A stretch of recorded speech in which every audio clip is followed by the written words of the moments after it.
Yane uMakhwela guys umazi kahle usine sesicaciselekile ke lapho futhi ke nje ngoba ethi after God fear the boy child subazi kahle nabafana bakhona mhlambe seke bamshela o bamnika lelo lihlo leli lokubona ukuthi interested yini or what hayi ngoba nje ama-smiles abo nendlela abamvuma ngayo ubaba wabo ukuthi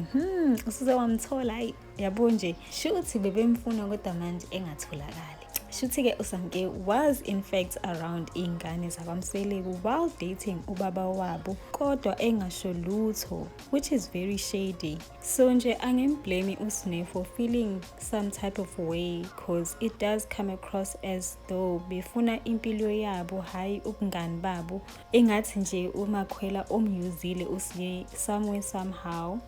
otherwise kwakumele ngempela amtshele ukuthi hayibo friend nangu baba wakho engishela amtshele naye umseleku ukuthi hayibo baba angeke ngikwazi ukuthandana nawe because ngumngani nezingane zakho so it's gonna be awkward because how guys how do we go from baba to baby like honestly guys it just doesn't make sense. Then ke we saw umseleku spending time with ingane zakhe lezi ezincane and I'm just wondering ukuthi how often does he spend time nezingane zakhe ngoba the way umnini asaba ngayo ukhuluma naye ubaba wakhe ngayo yonke into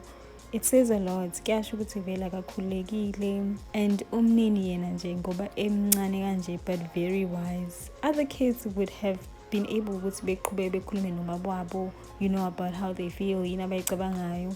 because aba understand ukuthi baba kusuke ethini mayithi qina njengendoda but because yena he was like withdrawn wathi okay you know what ngeke ngisakhuluma naye baba because vele ngeke angizwe ngeke angilalele akangiboni and ke mina I'm just like as umzali uyayazi ingane yakho ukuthi i-sensitive kanjani and iyayidinga attention so how do you tell that child ukuthi ayiqine when that child is opening up to you as a father ukuthi uyilalele and give out solutions kodwa wena uthi ayiqine that tells the child ukuthi you don't want to hear ukuthi bathini you know like nje abaqine they must suppress lawo ma-feelings lawo abawazwayo yonke lemicabango abayicabangayo don't matter qinisile ngempela umnini mayethi kuyafana ngempela ngisho noma engasho ukuthi yini le embodarishayo ubaba wakhe ngeke ayilungise so he really did fail umnini in that situation. So umbuzo wami uthi njengoba ke umnini wabamba lelo gama lokuthi ngesikhathi enenkinga wamtshela ubaba wakhe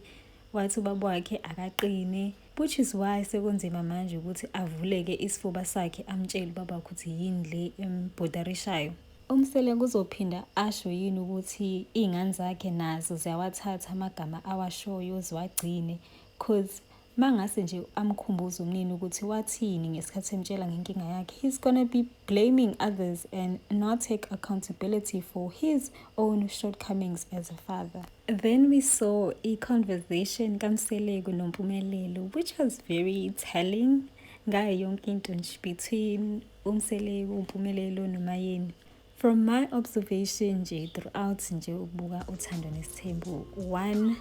uMpumelelo akamhloniphi uma wakhe because uyabona ukuthi nobaba wakhe akamhloniphi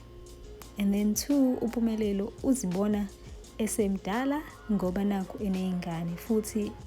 mhlambe for some reason ubona ukuthi akamncengile uma wakhe futhi akambuki njengoma wakhe umbuka nje as umuntu wesifazane nje ozama ukumphikisa ngayo yonke into ayenzayo empilweni yakhe and then three I feel like uMseleku uyayazi ingane yakhe uyambona uMpumelelo ukuthi uyingane nje engalungile futhi naye simhlulile kodwa akaboni ukuthi uyena odale lokho. I think uMayeni has tried her best ngempela to raise uMpumelelo ukuthi abe umuntu oright angafani nobaba wakhe but ubonile naye ukuthi uhlulekile which is why ethe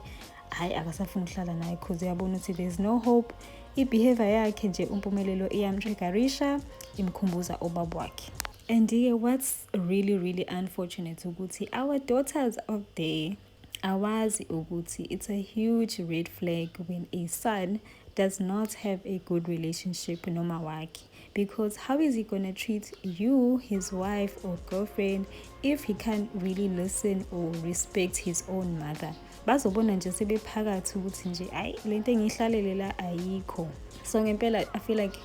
us nje as parents kumele ngempela sifundise ingane zethu ukuthi ziyawabona ama-sign ukuthi le ndoda le ayilungile, yabo. And my last point kule episode number 10 ukuthi ngizodinga uMayeni ayeke ukutraumatize izingane zakhe bakithi. Like, I get ukuthi she is hurting and has been hurt by uMseleko for decades, and mhlawumbe kunenzondo somewhere lapho,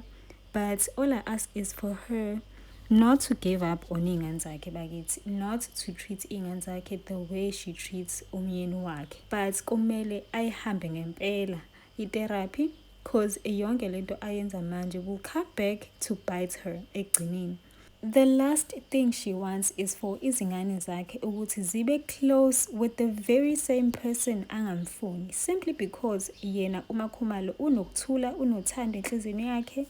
nanokuthi uyafuna ukuthi umndeni ube united while yena esabambe amaqhubu. So while everyone moves forward, wonke umuntu uyadlulisa, abanye abanendaba, yena she's gonna stay in the past, which is going to cause this thing ukuthi kube uyena ongathi akafuni umndeni ubumbane. Kanti all it is ukuthi she is still hurting, usafuna nje i-healing. But mina into engixaka ukuthi she's the only one or kwi-therapy or has been kwi-therapy, kodwa futhi she's the same one futhi osabambe amaqhubu. So I'm just asking ukuthi, is she opening up kwi-therapy or is she holding back still, noma vele she needs other ways of healing and not just the therapy? Angisazi ngempela manje, because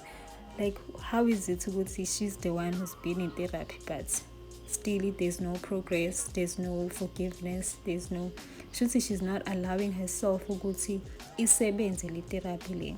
Hi guys, that is all I have for you for episode 10 season 8 review. Kaisana, I would like to hear your thoughts on this. Please comment down below and don't forget to like, share, and most importantly subscribe so that our community can grow. Otherwise, ngizonibona kulelandelayo. Bye guys.